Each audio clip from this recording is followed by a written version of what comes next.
Hello, and welcome to my 8th episode of Showing Up with Pam. I am very excited. I have two great guests for you, and I'm going to go ahead and introduce them now. First, we have Mark Saum. Mark is an experienced technology leader with a strong background in both cloud and traditional IT infrastructure designs. He combines a strong understanding of business, the ability to see the big picture, and the hands-on technical skills of an engineer. He has extensive experience in both large, high transaction environments with architecture roles at industry leaders as well as high growth startups. He excels in leading complex architecture projects such as solution implementations, mergers and acquisitions, and IT consolidation. With excellent communication skills, he also authors strategic architecture plans, writes technical standards, writes software in several languages, and has performed analysis of complex system architectures. And he's also a keynote speaker. And the couple that I have listed here are DevOps Beijing in May of 2018. I'm a little jealous he didn't take me with him to Beijing, but that's okay. And then NT97, IIR NT Institute in Stockholm in Sweden in December 1997. And my next guest is also excited to be here, and I'm happy to have him. His name is William Red Davidson. It's funny because I know his name is Red, but whenever I try to find him, you have to find his name, but I have to remember that it's the whole thing connected to see him. He is a freelance agile coach from Plano, Texas. He coached at large enterprises, including Computer Associates Technologies, Frontier Communications, Citigroup, Toyota, and Chase. He's been writing software for money since 1983, where he then puts, whoa, that's a long time. I agree. He's held many positions: development manager, project or program manager, scrum master, and PMO lead. He's received awards in business development, including the Business Development Quality Award for Excellence. He's written papers and articles and presented at more than 80 conferences. Holy cow, Red, that's great. And user group meetings. As an agile coach, Red helps teams and their organizations achieve the benefits of agile software delivery. Welcome, Mark and Red. Good afternoon. Good afternoon. Hey, how are you guys doing? Doing It's another great. beautiful day. I'm so excited. Okay, so we start with my standard kickoff question. And I want to know who has been showing up for you guys, given all that's going on in the world. And I guess we'll just go Mark and Red and we'll circle back. So that would make it easier. So what would you say, Mark? Who's showing up for you? Well, lately it's been my girlfriend. She's an inspiration to me. She grew up under communism and dealt with a lot of adversity in her life. Spent a long time as a single mother and as an entrepreneur. And to see her, thriving very well in the United States and just being an exceptional business owner and leader has been a real inspiration. And to do well through everything that we're seeing right now with unprecedented economic and social uncertainty, it's been an inspiration. Oh, that's great. What about you, Red? Man, there are just so many people who are showing up for all of us. Just so that we can get groceries, just so that we can make sure the power is on, the telecommunications is working, all those Right. people. But where I gain a great deal of energy is in the conversations that we have at, say, the meetup meetings. And so the people who have not let this pandemic say, okay, well, we just can't meet anymore, so we're going to give it up. All the leaders who are in the process of trying to secure speakers who can get them to come in and adapt to the online way of doing business and still provide that voluntary service to the community and say, okay, let's talk about agile leadership. Let's talk about DevOps. Let's talk about whatever it happens to be. Mm-hmm. Oh, that's great. I like that. Mm-hmm. All right. So you guys have worked, as I've mentioned in your intros, with countless C-level leaders, different organizations and stuff. So I want to ask you both individually what you feel like some of our leadership out there are doing well and where you feel like there's definitely some opportunities for improvement. You want to start with that one, Mark? Yeah, I think one of the things is, transformation is hard. Whether it's you're bringing a new team together in a startup and you're trying to build out a culture.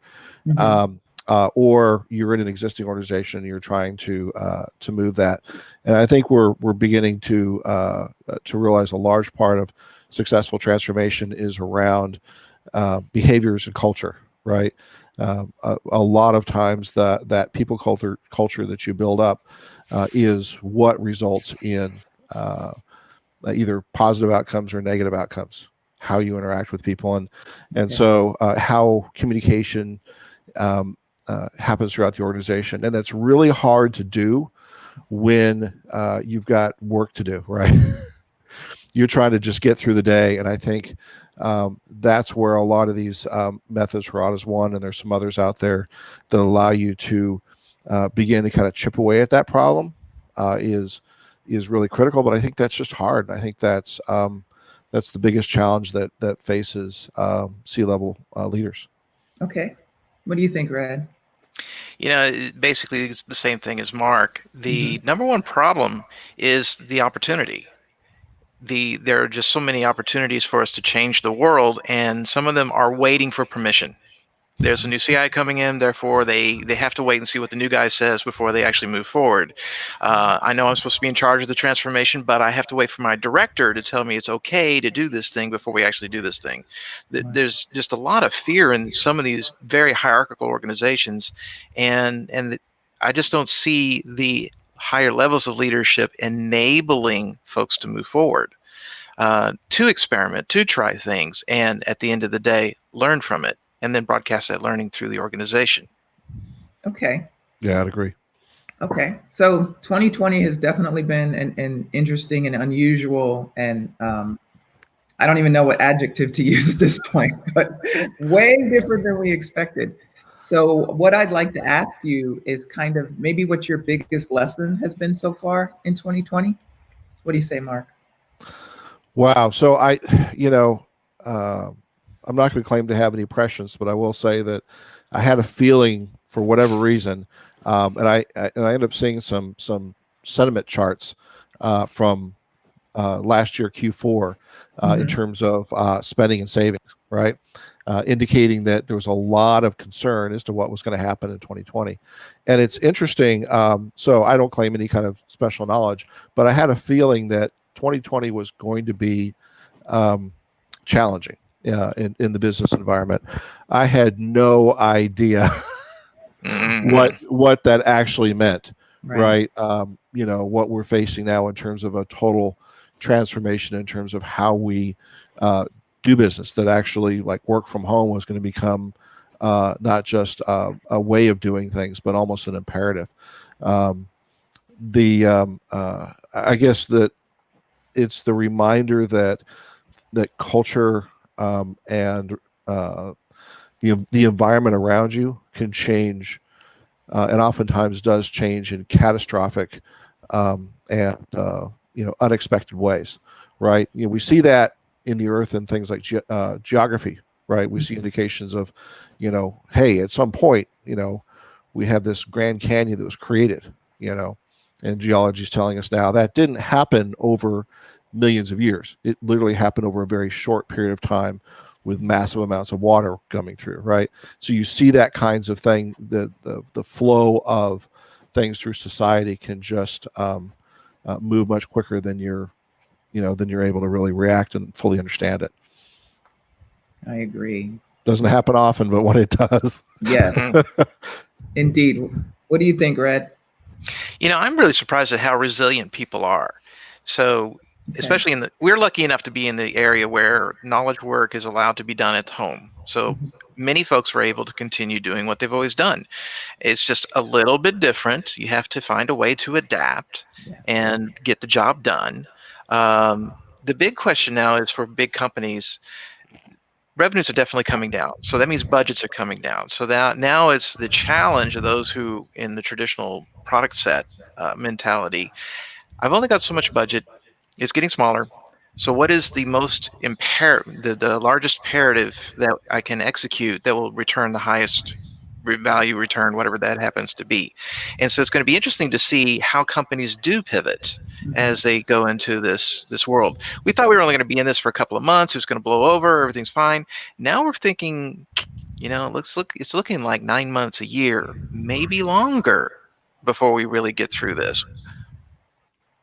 I'm just letting that sit in a minute. When you said 9 months or a year, I don't know that I had projected that far out. So, okay. Next question. So, I wanted to bring up the Harada class that we actually kind of got to know each other in. Mark and Red were in the class that I took in 2018, where we learned how to set a goal and kind of set up some foundation and some support to actually achieve it, as well as doing a deep dive and kind of how we rated ourselves in certain categories and how we saw ourselves and so forth. So I guess my question to you, because I know I've had a gigantic effect from the class, and everyone sort of takes away from it different pieces and nuances. So I'm curious if there's any takeaways that you received from that, if there was any kind of eye-opening things you've learned, just kind of what your feeling was post-class. Mark. Gotcha. Yeah. Well, it's a reminder through it's the same theme I think we've been talking about, that process and discipline is important, right? Mm-hmm. And it's the foundation to success in life. It's foundation to success in business. And it was interesting to hear the stories of how Harada came about and the transformations that it had in people's lives.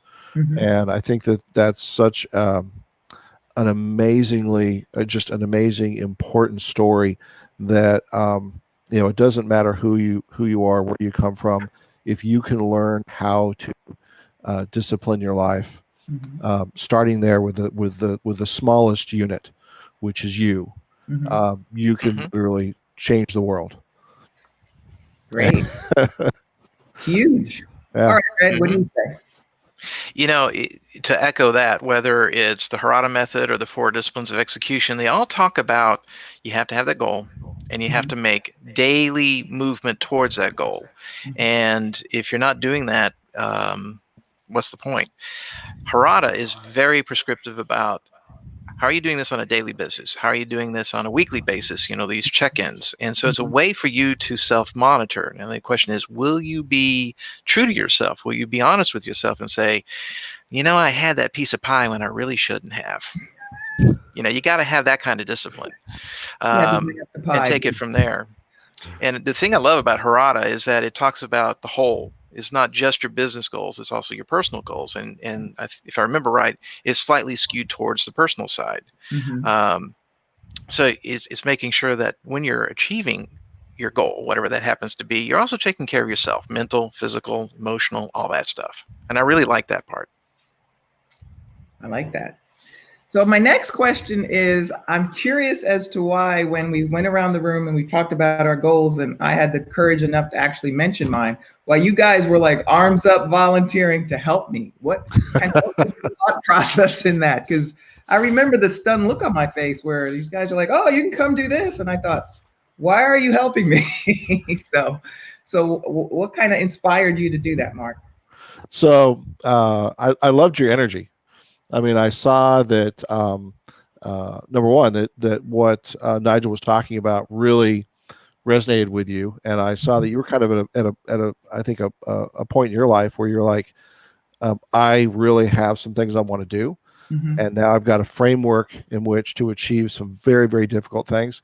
Mm-hmm. You've achieved some quite a bit in your life in the past, Mm-hmm. and very, very difficult things. Mm-hmm. And now you're kind of on a little bit different journey, Right. but you're realizing there's a lot of those same principles apply. And so you just really kind of, I guess, what you were looking to do resonated with me, and I said, you know what, I can help her.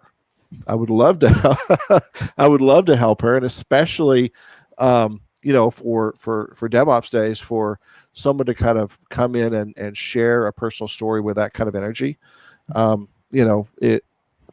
I could tell that you were going to be successful as you were, which was the crowd was going to feel that energy, was going to also connect with you. And so it was amazing. And then we had some wonderful conversations as well, and relationships built backstage. So that is true. What about you, Red? It's very similar to Mark because you had said that you wanted to present this thing, and I'm in the local community with the meetups and whatnot, and it's like we're always looking for great speakers. So why not? Why not help her? And if you think back a little bit, what we are as human beings is here to help each other. So that was another piece of, I didn't really think of it at the time, but really that's part of it is that we're all here to help each other grow just a little bit more every day. And as DFW Scrum likes to say, let's try to get just a little bit better today than we were yesterday. That's the only goal for today. And so that's why we're here. That's why we share. And we need these different voices. We don't need to keep hearing from the same 5 or 10 people. Let's hear all these different voices, these challenging ideas, so that we can be just a little bit better today than we were yesterday. That's great. Well, I don't know if I have ever been officially able to thank you both for your help and support, but just having you guys as someone I could communicate with and send weekly updates to, and then the comments you'd send back about good job, Pam, and how about this, and why don't you try that? It really made a big difference to me. So I just want to thank you guys. And I hope I'm doing you proud by the stuff that you're seeing me doing. And because you knew me when I was doing any of this stuff. So I just want to make sure you guys know how much I appreciate your support and encouragement, because clearly it has changed my life. So thank you. Yeah, seeing Our the pleasure. change in your life is thanks enough.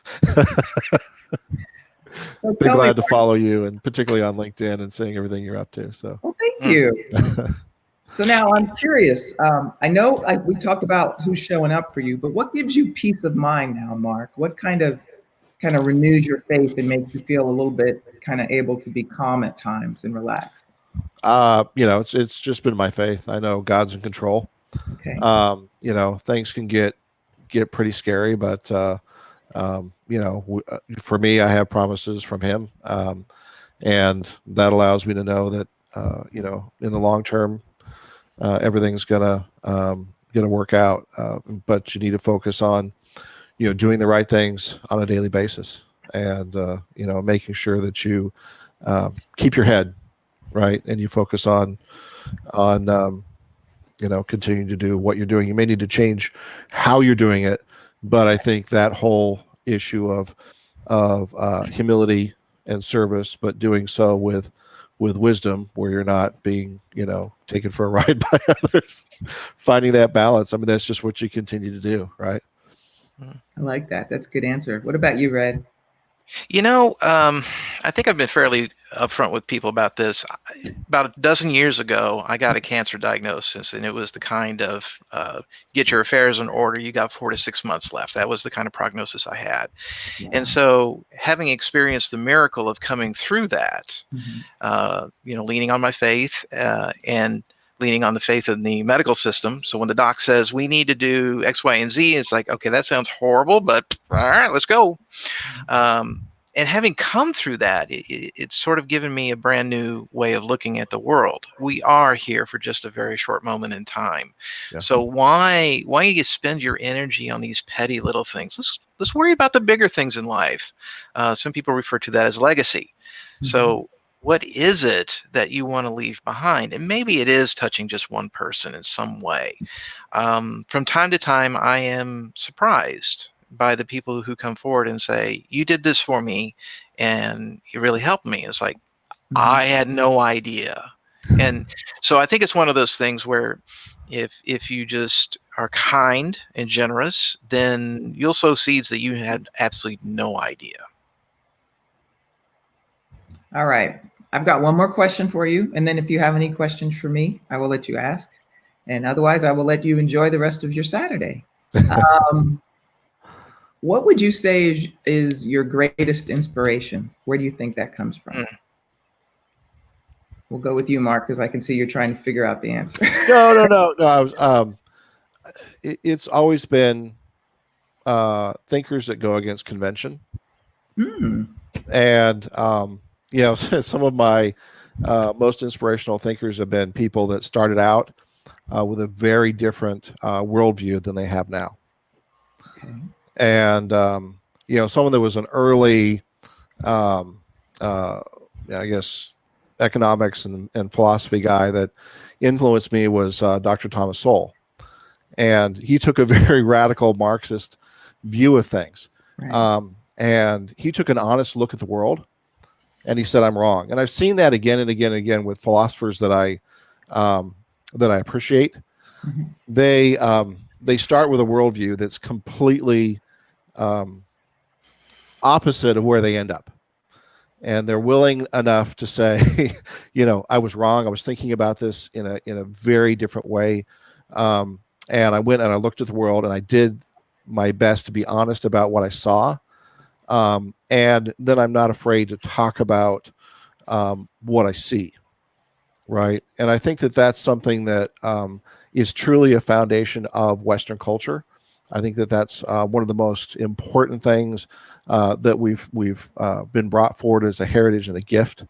And I think that ability to continue to come together, communicate with each other, inspire each other, love each other, and do that, with an honest look at the world around us is really important. So people who can speak, I guess, speak the truth and do that in a loving way, in a way that doesn't incite, anger, but can do so in a loving way. I think that that's something that really inspires me. What about you, Red? Well, I think of my two business inspirations, Walt Disney and Herb Kelleher. Oh, So both of them had very creative ideas. Herb said, "Well, we're going to build an airline. I don't care what the courts say. I don't care what the big airlines at the time say." And not only did he build an airline, he built a culture which endures to this day. Yeah, It's about true. the company treating the employee exceptionally so that they can in turn treat the customer exceptionally. And that, by the way, that results in the great stock price, not the other way around. You right. don't start with your stock price and go down from there. And Walt is just an amazing individual. I was only around a few years to see some of his handiwork directly, but we see the results of that. We see the 12 or so Disney parks open throughout the world where they bring so many people so much joy Right. that the Disney parks are like 8 of the 10 most attended parks in the world. Yeah. Here in the Dallas area, we've got Six Flags Over Texas. Its attendance is minuscule compared to Disneyland. And Angus Wynn, who built Six Flags, he went out to California, saw that, and said, "Wow, I can do one of these. I can probably be just as successful." He came back home, he built it, and it doesn't have nearly the character. So it's about culture. It's about the emotional feeling that's out there. It's not the steel roller coasters and whatnot, because Disneyland hardly has anything in resembling a thrill ride. But it's the other things that are brought to bear, and all that is because Walt said that these are our guests. You're the cast members. Let's create great stories that they want to relive over and over again in a family environment where they want to spend time together with each other. Um, we can argue now that the modern corporation has made it way too expensive, but hopefully this pandemic will cause them to think twice about it. It's great. It sounds a lot of customer first to me. That's what I hear you saying. Yes, in both cases. Yeah. Yeah. Both of those experiences, I think, as a customer are unique, without a Very. doubt. So now this is the slightly nerve-wracking part of the show where I turn it over to you to see if there's any questions you'd like to ask me. And you don't have to if you don't want to. So, Mark, is there anything you'd like to share or ask? Pam, what are you up to these days? What's what's the big thing you're doing? And are you doing Harada classes? I'm glad you asked. I am actually, I work for Signify Health. I'm an agile coach there, and I'm really enjoying that. And in my spare time, I do this, which is my show where I'm trying to thank the folks who really have impacted my life and helped kind of lift me up. I'm actually about to also release a podcast. So I woke up one day with another idea, and because of this whole new attitude, I'm not saying no. I'm not letting the little voices say, oh, it might not work. And so I'm just like, we're going with it. We'll see what happens. Right. So that should be coming out. And as far as Harada, I do have a class with the DFW ATW group that's supposed to come out, I believe, in October, September, October. So there's a plan there. But one of my goals is, now that I've got this whole platform and I've had people reach out to me, is to just break down the class into hour modules. So we'll start with the first one where I give you the standard homework, and then you bring it in, and then I teach you a little bit.